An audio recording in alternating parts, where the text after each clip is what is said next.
So, ayan, magandang araw po sa inyo lahat mga madam sir, mga boss, mga lods, mga lodi. At andito pa rin po kami. Andito po kami ngayon sa bayan po ng Gimba, Nueva Ecija. At meron po kaming ipapakitang property. Ito po ay agricultural lot, rice field na meron pong sukat na 4,500 square meter daw po. At ito na yung property na binebenta.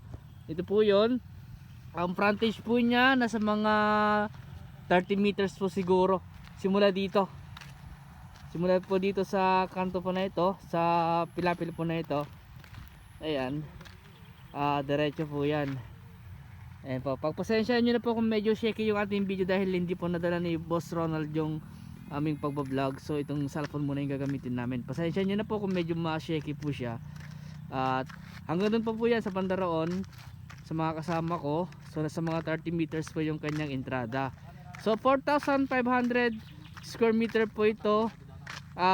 Titled property, solo title po ito, hindi pa natin kailangang i-subdivide. So hanggang dito po yan yung kanyang entrada. Diretso na rin po ito. Ayan, tapos yung pinakadulo daw po meron daw pong ano yung sa dulo niya, boss? Waterway. May waterway daw po no. Tapos meron daw po deep well na naka-install na. So hindi ko na po mapupuntahan yung pinakadulo dahil tignan niyo lang po kung gaano ka mo yung kanyang ating dadaanan.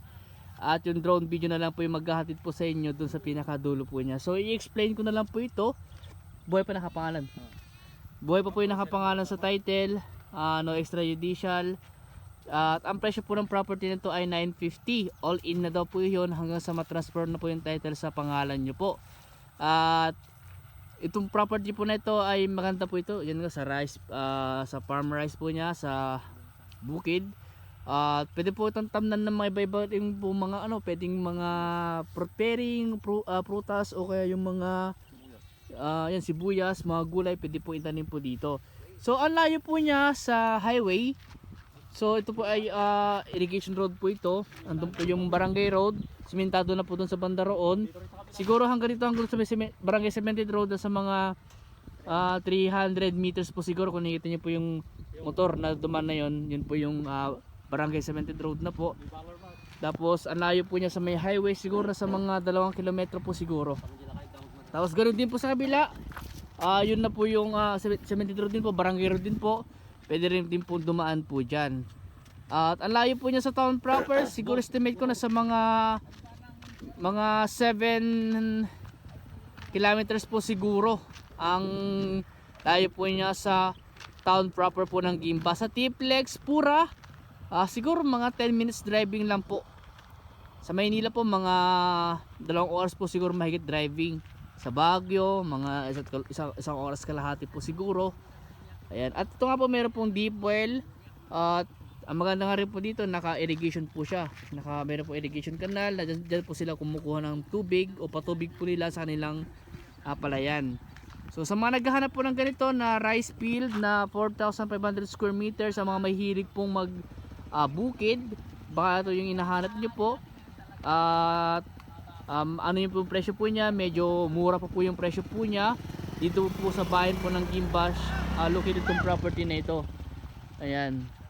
So sa mga naghahanap po ng ganito, at kung sakaling gusto nyo pong puntahan itong property na ito ng personal, sasamahan po namin kayo para maipakita po namin sa inyo. At syempre may explain din po namin yung property nito ng personal po sa inyo.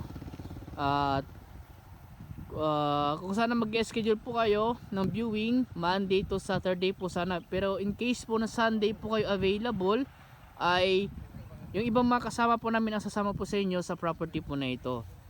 At ito maganda nga po doon sa kabilang property, hindi na po sakop ng property yan, pero naanihan na po nila. Sa ngayon po ay nag-i-spray po sila ng siguro sa damo siguro yan.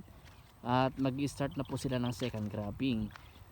So maganda po yung anihan sa 4,500 square meter. Siguro ang inaanip po na ito nasa mga 50 kaban o tataas pa po doon, mga 50 to 60 kaban po siguro. Pero depende pa rin po sa variety po ng palay po yan. Sa ngayon po, tignan nyo po yung palay po nila.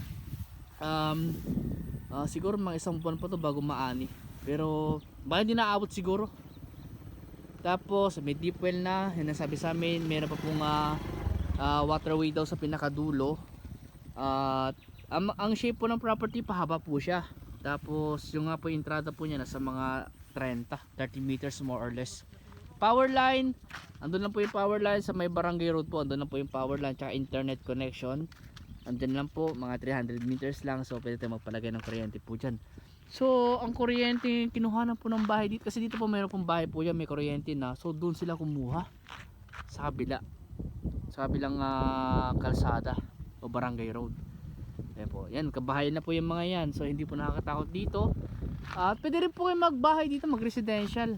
At ano na lang, magtatanim na lang ng mga puno. Kung talagang mainit dito kasi wala siyang kapuno-puno. So magtatanim tayo ng mga puno, yung madaling lumaki kung sakasakali.